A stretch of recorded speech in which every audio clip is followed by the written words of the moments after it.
এবার ঢোলক বাদ্যযন্ত্র করে গাঁজা পাচার করতে গিয়ে আগরতলা রেলওয়ে স্টেশন থেকে গ্রেপ্তার কারু কুমার রায় নামে এক কুখ্যাত নেশা পাচারকারী। নেশা পাচার করার জন্য আগরতলা রেলওয়ে স্টেশনকে বেছে নিয়েছে একাংশ নেশা পাচারকারীরা। ত্রিপুরা পুলিশ প্রশাসন প্রতিনিয়ত নেশা বিরোধী অভিযান চালিয়ে নেশা পাচারকারীদের গ্রেপ্তার করতে সক্ষম হলেও নেশা পাচারের সাথে যুক্ত মূল পাণ্ডাদের কী কারণে গ্রেপ্তার করতে পারছে না তা নিয়ে উঠছে প্রশ্ন। সম্প্রতি আগরতলায় এক সভায় বক্তব্য রাখতে গিয়ে ত্রিপুরার প্রাক্তন মন্ত্রী মানিক দে বিস্ফোরক অভিযোগ করে বলেছিলেন, এই নেশা পাচারের সাথে নাকি বিজেপির একাংশ নেতারা জড়িত রয়েছে। গোপন খবরের ভিত্তিতে আগরতলা জিআরপি থানার পুলিশ ৪২ নম্বর ব্যাটালিয়নের বিএসএফ জওয়ান এবং রেল পুলিশের কর্মীদের সহযোগিতায় আগরতলা রেলওয়ে স্টেশন থেকে ঢোলক বাদ্যযন্ত্র করে ট্রেনে করে বহির্রাজ্যে মুম্বাইয়ে গাঁজা পাচার করার জন্য নিয়ে যাওয়ার সময় আগরতলা লিচুবাগান গোয়ালা বস্তি এলাকার কারু কুমার রায় নামে ২৬ বছরের এক কুখ্যাত নেশা পাচারকারীকে গ্রেপ্তার করতে সক্ষম হয়। তার কাছ থেকে ২.৯০০ কেজি শুকনো গাঁজা বাজেয়াপ্ত করা হয়েছে। গাঁজাগুলির বাজার মূল্য ৫ লক্ষ টাকা হতে পারে বলে সংবাদ মাধ্যমের মুখোমুখি হয়ে জানিয়েছে আগরতলা জিআরপি থানার ওসি তাপস দাস। ধৃত গাঁজা পাচারকারীর বিরুদ্ধে এনডিপিএস ধারায় মামলা নিয়ে তাকে পুলিশ রিমান্ড চেয়ে আদালতে প্রেরণ করা হয়েছে। এই মামলাতে আরও অনেক নেশা পাচারকারী গ্রেপ্তার হতে পারে বলে জিআরপি থানার ওসি তাপস দাস জানিয়েছেন। তিনি আরও জানিয়েছেন, তার পাশাপাশি গোপন খবরের ভিত্তিতে আগরতলা রেলওয়ে স্টেশন থেকে ৬ প্যাকেটে ৪ কেজি শুকনো গাঁজা উদ্ধার হয়েছে, যার বাজার মূল্য ৬০,০০০ টাকা হবে। এই গাঁজা পাচারের সাথে আগরতলা রেলওয়ে স্টেশনের কর্মীরাই যুক্ত থাকতে পারে বলে অনুমান করা হচ্ছে।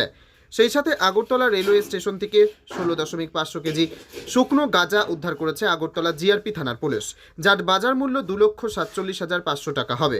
তবে এই গাঁজার সাথে যুক্ত অভিযুক্ত গাঁজা পাচারকারীদের আটক করতে পারেনি আগরতলা জিআরপি থানার পুলিশ।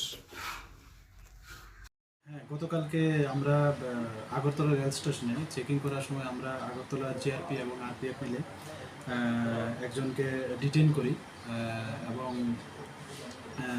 তিনি সারপ্রাইজিংলি খুব স্পিডে ওই ট্রেন ধরার জন্য খুব আসছিল, ব্যাগ ছিল। তো আমরা তাদের গতিবিধি দেখে আমাদের সন্দেহ হয়। তারপর আমরা এখানে আরও যারা আছেন আমরা ওনাদেরকেও ডেকেছি এবং আমরা যা এনডিপিএসের নবস আছে তো আমরা এবং চেক করে দেখলাম যে একটা ডুলকের ভিতরে গাঁজা প্যাকেট। তারপর আমরা সমস্ত আইনি পদ্ধতি মেনে এগুলোকে ওজন করা হলো ওই অন স্পটেই। তো ওজন করে দেখা গেল যে ওজন 2 কেজি 900 গ্রাম।